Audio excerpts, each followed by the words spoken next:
Bismillahirrahmanirrahim. Assalamualaikum warahmatullahi wabarakatuh. Alhamdulillah hari ini di pertemuan kita pada mata kuliah pendidikan keluarga ya, kita mau membahas lebih detail tentang pola asuh orang tua gitu. Nah, bagaimana sih kemudian orang tua itu mengasuh anak-anaknya? Apakah antara orang tua satu dengan orang tua yang lain itu memiliki pola pengasuhan yang sama atau ada bedanya? Kemudian ketika beda, itu bedanya seperti apa? Nah, itulah yang akan kita bahas pada hari ini. Kemudian saya minta teman-teman menyiapkan buku catatan dan ballpoint. Tugasnya adalah untuk meresum apa yang saya hari ini katakan gitu ya, hari ini saya sampaikan gitu, sehingga nanti resumnya nanti dikirim tugas seperti biasanya dan akan saya buatkan untuk tempat pengumpulan tugas resumnya gitu. Nah, kemudian kenapa sih seseorang itu membutuhkan sebuah pengasuhan? Anak kok membutuhkan pengasuhan itu karena apa sih? Jadi gitu ya, sebenarnya hal ini sudah kita bahas ya, karena ternyata anak-anak di masa usia dini itu anak-anak belum memiliki budi pekerti yang ditanamkan. Yang menanamkannya siapa? Yang menanamkannya tentu adalah dari pihak keluarga, terutama dari orang tua. Jadi orang tua keluarga itu memiliki tanggung jawab untuk menanamkan budi pekerti tertentu kepada anak-anaknya, sehingga anak-anak ini memiliki jiwa atau nilai-nilai yang ada di dalamnya yang tentunya ditanamkan oleh pihak keluarga. Kemudian jiwa anak-anak ini masih bentuknya tetap bersifat global, jadi belum ada bentuknya. Jadi kalau John Locke bilang bahwa anak itu seperti kertas putih. Nah, sesuatu yang putih inilah yang kemudian seharusnya orang tua dan keluarga itu kemudian membentuk kertas putih itu menjadi sesuatu. Nah, sesuatu itu apakah baik atau buruk itu yang menentukan adalah orang tua dan keluarganya. Kemudian anak masih mudah menerima pengaruh dari lingkungan. Jadi anak itu kan sesuatu yang pinter gitu ya, sesuatu yang suci dari awal. Kemudian, nah, suci inilah kemudian seharusnya orang tua dan keluarga itu bisa membentuk apakah sesuatu yang suci, yang sudah bagus ini bisa dikembangkan lebih bagus lagi, lebih brilian lagi, atau mau mengembangkan sesuatu yang malah menjadikan yang awalnya suci menjadi sesuatu yang buruk gitu loh. Nah, itu adalah tugas dari pengasuhan dari keluarga dan pengasuhan dari orang tuanya. Itu. Kemudian pola asuh sendiri itu apa sih yang disebut sebagai pola asuh? Nah, pola asuh itu adalah sebuah proses ya. Jadi pola asuh itu bukan hasil, bukan anaknya kemudian jadi anak yang pintar, brilian, yang sukses gitu, tapi ketika pola asuh itu adalah prosesnya, proses interaksi antara orang tua dengan anaknya yang meliputi kegiatan untuk memelihara, mendidik, membimbing, mendisiplinkan anak itu untuk mencapai sebuah kedewasaan. Jadi kedewasaannya anak membentuk anak menjadi anak yang seperti apa, itulah yang dinamakan sebagai pola asuh orang tua gitu. Kemudian kenapa kok harus orang tua dan keluarganya? Kenapa kok tidak orang lain yang menjadi pengasuhnya gitu ya? Ternyata keluarga dan orang tua ini memiliki potensi-potensi yang sangat bagus dalam bentuk pengasuhan. Contohnya, keluarga dan orang tua itu memiliki hubungan yang relatif tetap. Jadi bentuknya face to face. Setiap hari hampir 24 jam ketika anak belum bersekolah, itu 24 jam itu hidup anak itu bersama keluarganya, bersama orang tuanya gitu. Jadi itulah kenapa pengasuhan itu yang pertama dilakukan adalah dari keluarganya terlebih dahulu. Kemudian waktu keberadaan anak dalam keluarga itu tadi yang disebutkan bahwa waktu anak itu hampir 24 jam ketika anak belum bersekolah. Ketika dia sudah bersekolah, di sekolah pun hanya 3 jam 4 jam. Apalagi di masa pandemi seperti ini ya. itu malah sedikit lagi gitu. Jadi waktu paling banyak anak berhubungan dengan seseorang itu adalah dengan tentu keluarga dan orang tuanya. Kemudian hubungan cinta kasih sayang murni dari orang tuanya. Jadi orang tua terhadap anak itu adalah biasanya bentuknya kasih sayang yang benar-benar tulus karena anaknya sendiri. Keluarga pun juga begitu. Apalagi dengan nenek dan kakeknya, ya itu kan masih keluarga. Nenek kakek itu kalau sama anak-anak itu akan menyayangi, mencintai anak cucunya itu dengan sangat tulus, dengan sangat murni begitu. Jadi inilah yang menjadi potensi keluarga untuk membentuk sebuah pengasuhan yang tentunya baik bagi anaknya. Nah, fungsi pengasuhan itu adalah pengembangan karakter tadi ya.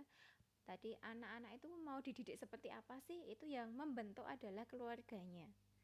Pertama kali adalah keluarganya. Jadi karakter itu ada yang berisi tanggung jawab, sosial, komitmen, moral, disiplin.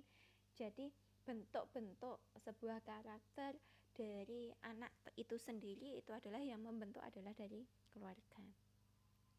Kemudian pengembangan kompetensi itu kompetensi yang bentuknya tadi pendidikan gitu, anak membentuk menjadi anak yang cerdas, membentuk anak yang berpendidikan begitu. Itu adalah kompetensi, pengembangan kompetensi baik maupun pribadi ataupun secara sosial. Sosial itu ya apakah anak bisa bersosialisasi dengan temannya yang lain atau menjadi anak yang pendiam atau anak yang seperti apa, itulah fungsi dari pengasuhan tersebut.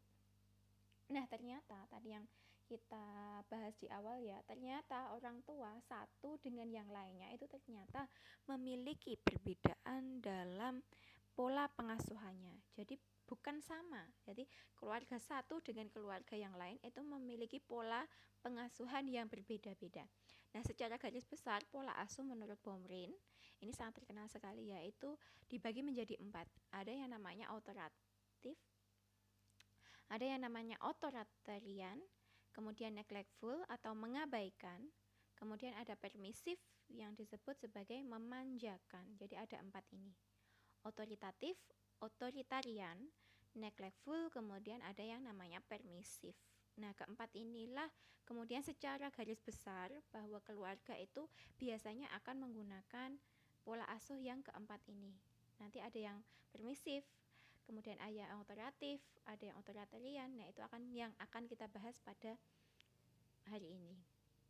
Nah, kemudian apa sih bedanya begitu? Nah, otoritatif ini ada yang namanya skema atau bagan-bagan ya, yang membedakan keempat dari pola asuh yang tadi saya sebutkan. Kalau yang otoritatif itu menerima responsif, itu bagus, jadi responsifnya tinggi. Kemudian ada kegiatan untuk mengontrol atau menuntut, itu juga tinggi, namanya otoritatif. Otoritatif itu sama-sama high itu high dari responsifnya maupun dari kontrolnya, itu sama-sama tinggi. Kemudian tidak responsif tapi menuntut, itu namanya otoritarian. Jadi tidak ada respon tapi banyak menuntut gitu ya. Tingkat penuntut pengontrolannya itu tinggi, namanya otoritarian. Kemudian ada yang namanya memanjakan. Tadi memanjakan itu sama aja dengan permisif ya. Permisif itu adalah bentuknya responsifnya banyak tapi tidak ada kontrol, tidak ada tuntutan. Itu namanya memanjakan. Kemudian yang terakhir adalah mengabaikan. Jadi dia tidak ada respon, kemudian dia tidak ada tuntutan. Itu namanya mengabaikan atau bahasa aslinya itu neglectful. Gitu. Jadi keempat ini secara garis besar bagannya akan seperti ini. Jadi teman-teman bisa lihat bagan ini pun sudah kayaknya terjelaskan gitu, tercerahkan. Apa sih yang dinamakan sebagai otoritatif, otoritarian, neglectful maupun permisif gitu. Nah, ini kita bahas satu-satu. Yang pertama adalah otoritarian. Otoritarian itu biasanya disebut sebagai pola asuh otoriter. Otoriter ya seperti yang kita tahu ya, bahwa dia orang tuanya otoriter. Otoriter itu banyak cirinya. Beberapa itu seperti terlalu membentuk tadi. Jadi pengennya anakku jadi seperti ini, sesuka hati orang tuanya. Jadi sangat membentuk, kemudian sangat mengontrol. Jadi kontrol kuasa orang tua itu sangat tinggi. Jadi anaknya selalu dikontrol. Kemudian mengevaluasi sikap dan perilaku anak dengan menggunakan standar yang absolut dan kaku. Jadi ketika anaknya itu tuh ibaratnya contohnya ada sebuah anak, kamu harus jadi juara satu di kelas atau bahkan di sekolahan, yaitu harus jadi juara satu. Nah, ketika tidak ada apa ya, hasilnya itu muncul, hasilnya itu terjadi, ternyata anak itu hanya juara 2 atau 3 atau bahkan 4 gitu ya. Itu maka banyak orang tua yang otoriter itu akan menggunakan kuasanya, kemudian akan menghukum anak karena tidak sesuai dengan keinginan orang tuanya. Jadi di bagian otoriter gitu ya, itu biasanya orang tua membentuk anaknya dengan cara menghukum ketika anaknya itu tidak sesuai dengan standar orang tuanya gitu. Jadi menurut Fatih ya, itu tahun 2011 itu kekuasaan orang tua itu dominan jika tidak boleh. Nah, jika tidak itu maka apa ya, orang tuanya itu akan membentuk anak dengan cara hukuman yang keras, hukuman yang langsung ditindak, bahkan cenderung kadang-kadang agresif gitu ya orang tuanya, bisa saja dengan pukulan, kemudian cacian gitu. Nah, itu adalah orang tua yang otoriter atau otoritarian tadi. Kemudian ekosistem yang ada di rumah itu sangat ketat, jadi kaku. Ketika ada sebuah peraturan yang ada di rumah itu berdasarkan dari orang tua. Jadi orang tua membuat sebuah peraturan yang dibentuk sendiri tanpa bertanya kepada anaknya apakah anak setuju atau tidak. Tapi aturan itu benar-benar kaku dan harus dilaksanakan oleh anak. Ketika anak tidak melaksanakan peraturan itu, maka hukuman akan diberikan kepada anak. Itu namanya pola asuh yang otoritarian. Gitu. Nah, bentuknya seperti ini ya. Bahkan ada kekerasan, bentakan itu sering terjadi, dan orang tua menuntut anaknya menjadi anak yang patuh seperti robot. Jadi orang tua bilang apa, ya harus sih, tanpa ada penjelasan yang jelas dari orang tuanya. Kenapa kok kamu seperti ini tuh nggak ada penjelasan sama sekali gitu ya. Jadi semuanya semau-mau orang tua gitu. Nah, kemudian dampaknya apa?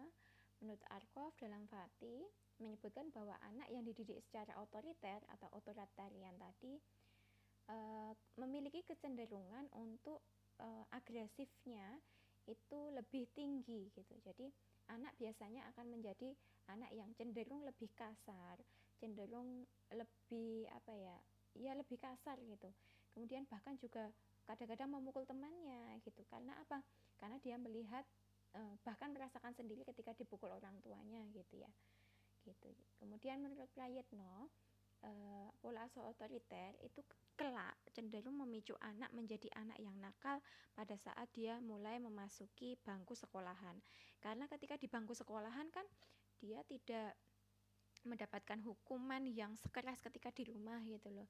Dan sekolah itu kan biasanya bentuknya demokratif ya, demokrasi gitu. Jadi anaknya awalnya itu hanya di rumah itu apa ya, sangat kaku. Ketika di sekolahan kan lebih banyak demokrasi, lebih less tentang kekerasan gitu ya. Jadi anak ibaratnya sudah lost gitu, sudah sangat-sangat jauh ketika di rumah begitu. Kemudian ini ada dampak yang lain lagi selain yang tadi disebutkan oleh beberapa tokoh tadi. Jadi anak itu memiliki keterampilan sosial yang buruk biasanya. Takut berpendapat karena biasanya pendapat itu disampaikan oleh orang tuanya secara otoriter. Jadi dia tidak pernah mengemukakan pendapatnya itu secara langsung gitu. Tingkat harga dirinya itu anak biasanya lebih rendah karena memang pengasuhannya yang merendahkan anak, pengasuhannya yang tidak menjunjung tinggi harkat martabatnya anak. Jadi dia tidak memiliki self esteem yang tinggi gitu. Kemudian merasa tidak nyaman di suatu tempat. Jadi kurang kasih sayang lah ibaratnya seperti itu, merasa tidak bahagia, merasa tidak bebas gitu kan. Kemudian biasanya tadi yang terakhir itu adalah melampiaskan kemarahannya itu dengan berperilaku agresif. Jadi ketika ada anak kemarin ya, ada kasus anak itu kemudian memukul temannya gitu. Jadi ketika anak memukul temannya itu jangan langsung menyalahkan anak yang memukul. Kita harus cari tahu terlebih dahulu kenapa kok anak ini memukul gitu ya. Yang namanya anak itu saya tekankan berkali-kali, anak itu. Jadi ketika ada anak memukul temannya itu kita harus benar-benar teliti. Kita harus cari tahu kenapa kok anak ini memukul, karena anak tidak akan jadi tersangka. Anak itu akan selalu jadi korban. Nah, korban dari siapa? Entah itu dari korban dari orang tuanya karena dia dipukuli terus-menerus gitu ya. Ketika anak dipukuli terus-menerus, maka ketika dia memukul temannya yang lain, berarti yang harus dibeneri adalah orang tuanya terlebih dahulu, bukan anaknya, karena anaknya hanya korban gitu loh. Jadi segala sesuatu ketika anak melakukan tindakan atau apa, kita langsung jangan ngejudge anak itu menjadi anak yang ini, tapi kita harus cari tahu kenapa anak melakukan ini. Nah, setelah kita cari tahu, kemudian kita mengetahui, kita langsung buat treatment untuk membuat anak ini menjadi lebih baik lagi. Caranya gimana ya? Oh, berarti kalau ini salahnya orang tua, berarti orang tua yang harus ditreatment terlebih dahulu. Jadi mengobati penyakit itu dari akarnya, bukan penyakitnya ujuk-ujuk langsung didiagnosis tanpa kita tahu bahwa penyakit itu karena apa gitu. Jadi apa ya, miris ketika anak pola asuhnya ini tadi ya, dikasari, dikekerasi gitu. Kemudian di sekolahan ketika anak mukul temannya yang lain, kemudian banyak guru bahkan orang tua yang lain ngejudge anaknya. Sementara orang tua yang lain, guru itu nggak tahu kondisi anak bahwa dia di rumah juga mengalami kekerasan yang sama gitu loh. Karena apa? Anak yang menganggap bahwa kekerasan itu adalah hal yang normal, karena di rumah pun itu sesuatu yang normal, bukan sesuatu yang ternyata bisa membahayakan gitu. Nah, kemudian kita masuk ke pola asuh yang kedua, itu namanya pola asuh otoritatif gitu ya. Biasanya kita itu biasanya nyebut sebagai pola asuh yang demokratif. Nah, demokrasi gitu itu sama aja, otoritatif. Nah, otoritatif itu adalah pola asuh yang biasanya mengarahkan anak secara rasional. Jadi ketika anak itu diminta, contohnya, "Dek, Nak, coba minta tolong diambilkan ini." Nah, itu karena apa? Nah, kamu harus mau berbagi sama temanmu. Karena apa? Itu ada penjelasan-penjelasan yang rasional yang ada di dalamnya. Jadi orang tua masih mengarahkan anaknya, tapi tidak kaku. Nah, tidak kakunya itu dengan cara memberitahu kenapa kok anak ini harus melakukan ini gitu. Kemudian ketika anak tidak mampu, contohnya tadi kan minta untuk jadi juara 1 gitu ya. Nah, orang tua itu menuntut anaknya, memang masih ada tuntutan. Dek, mama minta atau ibu minta kamu jadi anak yang pinter, anak yang jadi juara 1 di kelas. Karena apa? Karena kalau anak pinter ini gitu. Nah, ketika anak itu memang belum mendapatkan juara 1, kemudian orang tua secara tidak otoriter, secara masuk akal itu masih menggunakan fleksibilitasnya kepada anak. Oh, kalau adik belum jadi juara 1, jadi ada diskusi di sana, nggak apa-apa. Tapi kenapa ya adik kok belum jadi juara 1 ya? Kenapa ya? Oh, adik mungkin masih suka main HP terlalu banyak. Nah, inilah kemudian pengasuhan yang otoritatif itu adalah dia mampu secara fleksibel itu membentuk anak namun tidak kaku gitu. Jadi masih ada tuntutan, namun tuntutan itu disertai dengan fasilitas-fasilitas juga, bukan hanya tuntutan. Jadi anaknya dituntut seperti apa, kemudian orang tua memfasilitasi. Nah, ketika belum mampu mencapai targetnya, maka orang tua secara fleksibel, secara dewasa itu mengevaluasi bersama kenapa kok belum bisa mencapai targetnya. Jadi ada komunikasi yang secara intens itu dilakukan bersama anak karena ada diskusi. Jadi bedanya otoritarian, yang otoriter sama yang otoritatif itu adalah ada diskusi di sana. Kemudian tidak terlalu kaku ketika otoritatif gitu. Nah, pola asuh yang otoritatif itu menjadi pola asuh yang biasanya paling ideal dibandingkan ketiga pola asuh yang lainnya. Nah, hal ini disebabkan karena adanya keseimbangan antara tingginya tadi permintaan tadi, orang tua masih menuntut kan ya tadi. Contohnya, ini saya menggunakan juara biar lebih gampang ya, karena di TK kan nggak ada juara-juaraan gitu ya. Ini lebih gampangnya lagi. Nah, jadi ada tuntutan, ada permintaan dari orang tuanya untuk jadi juara satu, tapi ada juga responnya. Responnya itu apa ya? Difasilitasi setiap malam belajar bersama. Setiap malam pamannya ketika ada anak ada PR, orang tuanya mendampingi untuk mengerjakan PR-nya. Sementara yang tadi otoriter tadi tuntutan toh tanpa ada responnya, tanpa dibantu, tanpa ada ketika anak kesulitan dibantu itu tidak ada yang di bagian otoriter tadi. Sementara yang otoritatif ini orang tua itu ada responnya, ada ya tadi ada bentuk-bentuk bantuan-bantuannya, ada dukungannya yang diberikan dari orang tua kepada anak-anaknya gitu. Nah, ini ya tadi main bersama, kemudian belajar bersama gitu.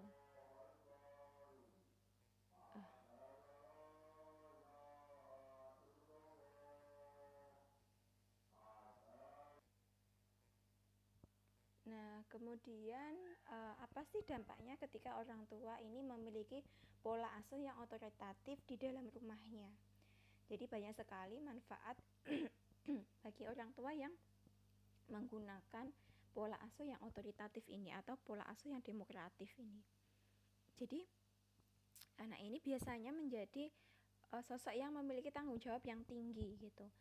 Dia punya apa ya? Punya standar gitu. Oh, orang tua mau ini, kemudian difasilitasi. Berarti dia ada sebuah target yang dia apa ya, yang ingin dia capai. Itu jelas targetnya, kemudian cara menempuhnya seperti apa, itu targetnya jelas. Kemudian dia tahu bagaimana cara menempuh targetnya itu. Karena apa? Ada dukungan dari orang tuanya. Kemudian biasanya anak-anak dengan otoritatif itu menjadi anak-anak yang lebih percaya diri. Karena apa? Ketika memang anak itu belum mampu, orang tuanya itu mendengarkan apa alasan-alasannya anak. Jadi ada diskusi ya tadi ya. Nah, diskusi inilah membuat anak merasa, oh semua yang aku katakan itu ternyata didengarkan oleh orang tua. Ternyata suaraku ini adalah suara yang memang bisa berdampak bagi keluarga. Contohnya. Nah, dampak inilah yang kemudian dia merasa bahwa apa yang ada di dalam diri saya ini berharga. Makanya dia menjadi sosok yang menjadi lebih percaya diri, kreatif. Kreatif itu karena ada tadi ada diskusi, ada pendapat-pendapat dari anak sehingga anak tidak hanya pasrah gitu loh, pasrah menerima segala aturan dari orang tuanya. Karena yang di bagian otoritatif itu ketika ada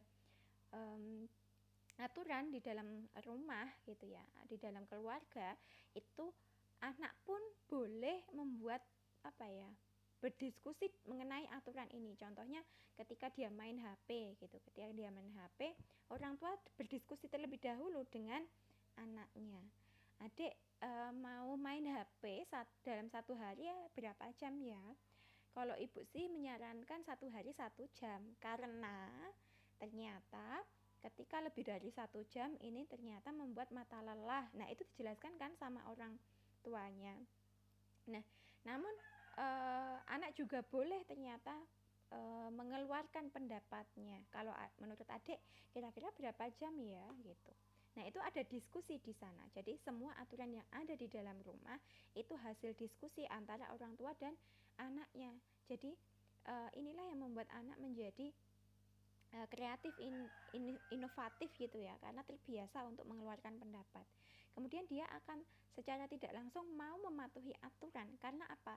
Aturan itu dibuat bersama antara orang tua dengan anaknya.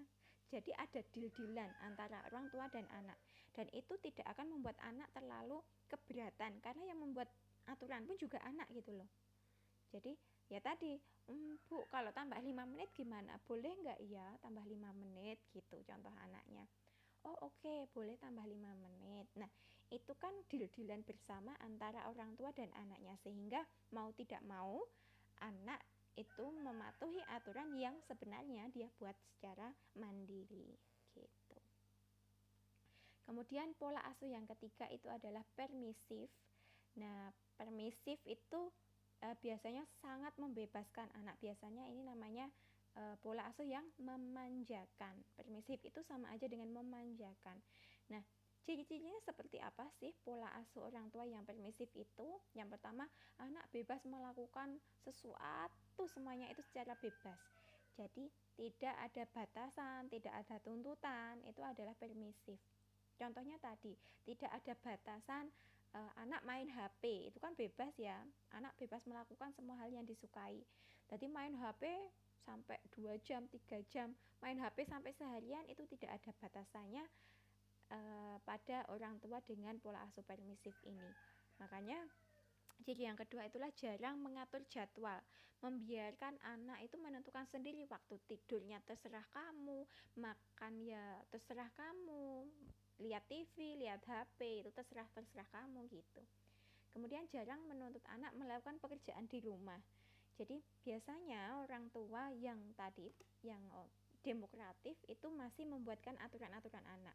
Oh, jam ini, jadi bahkan ada jamnya, jam subuh, contohnya jam 5 itu anak kamu tadi kalau mau berangkat sekolah jam 5 sudah harus bangun. Setelah bangun kemudian selimut lipat gitu. Itu orang tua yang demokrasi gitu ya, demokratif bersama anak tadi ya, membuat aturan.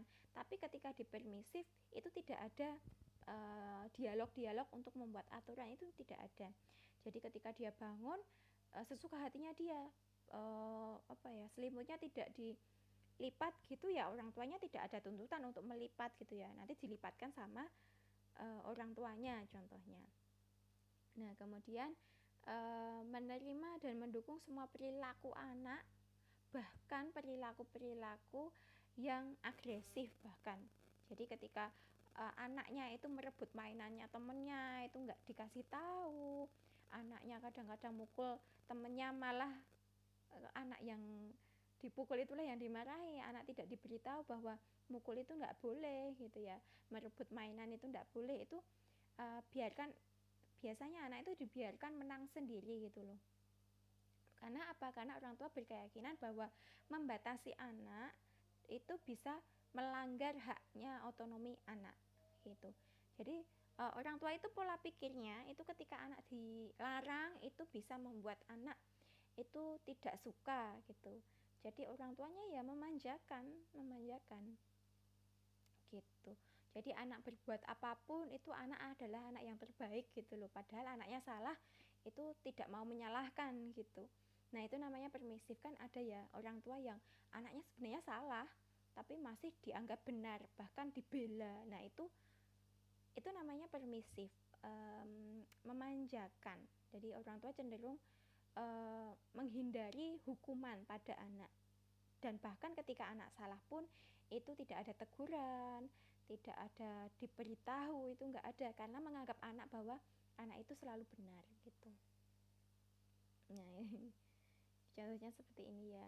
Ketika anak cuek, ketika anak tidak sopan dengan orang lain, itu tidak ada dikasih tahu, itu adalah orang-orang yang permisif. Nah, dampaknya pola asuh permisif ini seperti apa? Nah, lemahnya keterlibatan orang tua dalam mengatur perilakunya anak itu ternyata memberikan efek negatif pada perilakunya anak. Jadi biasanya anak yang seperti ini bisa memicu perilaku anak agresif juga. Jadi makanya ketika dia contohnya ya merebut mainannya, tidak ada yang ngasih tahu, berarti dia tidak akan memperoleh pengetahuan bahwa merebut mainan itu adalah sesuatu yang salah. Jadi anak pun menganggap bahwa perilaku itu benar dan itu diterus-teruskan begitu menjadi sebuah kebiasaan. Nah, ternyata perilaku yang permisif yang katanya memanjakan, menyediakan semuanya, tidak ada aturan itu ternyata juga berdampak buruk pada anak gitu. Kemudian si Arkoff dalam Fatih itu menyebutkan bahwa anak yang dididik secara permisif itu cenderung mengembangkan tingkah laku agresif tadi ya.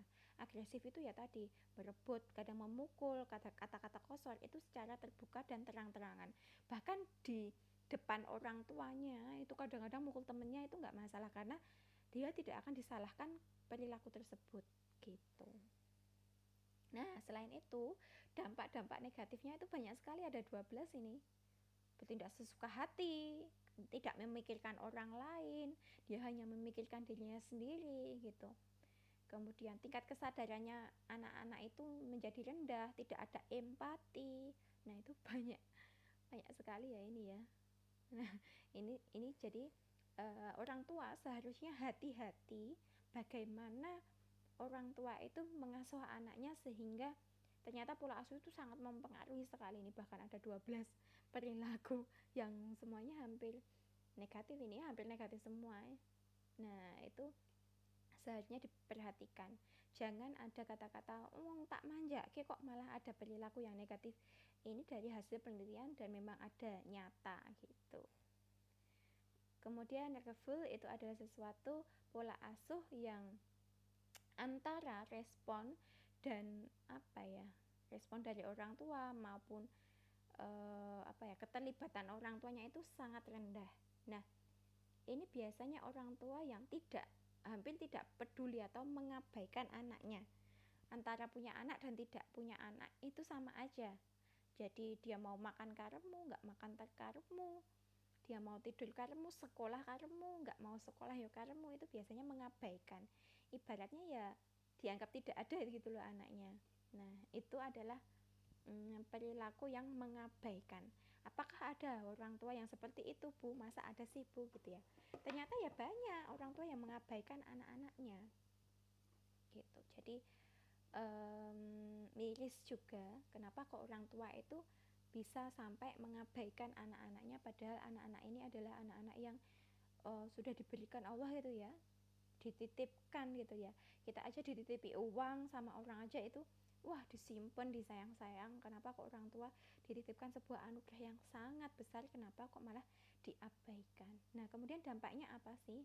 Dalam Santrok ternyata anak yang memperoleh pola asuh neglectful ataupun yang pengabaian tadi itu akan menjadi anak-anak yang memiliki self esteem yang rendah. Dia menjadi tidak percaya diri, dia tidak menjadi anak yang dewasa, kemudian dia tidak merasa mempunyai keluarga gitu ya, tidak percaya bahwa ketika dia mau cerita, mau curhat itu malah memilih orang lain dibandingkan keluarganya. Kemudian ketika dia mulai dewasa, dia menjadi anak yang gampang bolosan, berarti sering bolos. Kemudian anak yang sering tidak disiplin ketika di sekolah, banyak memperoleh hukuman ketika di sekolah karena ya menyalahi aturan-aturan sekolah gitu loh. Karena di rumah pun dia tidak terbiasa dengan aturan karena ya dibebaskan sebebas-bebasnya tanpa ada tuntutan dan lain sebagainya gitu. Nah, kemudian faktor apa sih yang mempengaruhi pola asuh orang tuanya? Banyak sekali faktor yang mempengaruhi dari pola asuh orang tua. Yang pertama itu tentu saja latar belakang pola asuh dari orang tuanya sendiri. Contohnya gini, jadi ibu itu akan mengasuh anaknya itu seperti ketika nenek itu mengasuh ibunya itu tadi. Tadi kan dia ngasuh anaknya.